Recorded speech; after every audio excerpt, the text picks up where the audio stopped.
अस्सलाम वालेकुम नाज़रीन, आप देख रहे हैं JN न्यूज़ HD। आइए एक नजर डालते हैं आज की अहम खबरों पर।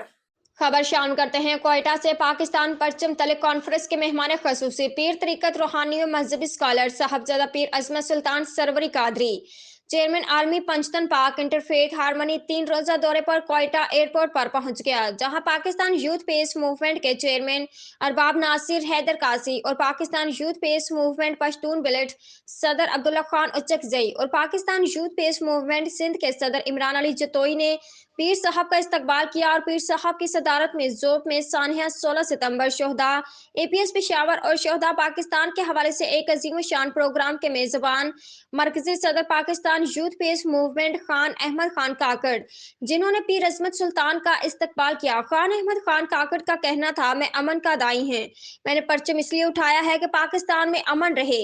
मेरी किसी से कोई जाती अदावत नहीं है, जो हक पर खड़ा है मैं उसके साथ हूँ और मैं हक की बात करता हूँ। कुरान पाक में भी हक का साथ देने का हुक्म देता है। मेरा मिशन सिर्फ मखलूक खुदा की खिदमत करना है। पख्तून बलट के सदर अब्दुल्ला खान उच्चकजई का कहना था, बलोचिस्तान एक पसमानदा सूबा है, हुक्मरानों को चाहिए कि बलोचिस्तान में डेवलपमेंट के कामों को तरजीह दें।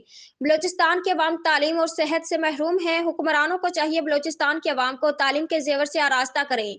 हमारी आला हुकाम से मुतालबा है कि बलोचिस्तान में सेहत और एजुकेशन पर तवज्जो दें ताकि हमारी आवाम आगे बढ़े। पीर अजमतुल्लाह सुल्तान का कहना था, हम सबको इत्तेहाद की जरूरत है, हम एक परचम के साए हैं, एक है। बलोचिस्तान के अवाम को चाहिए कि वो पाकिस्तान का सोचें, बलोचिस्तान के मफाद को तरजीह दें।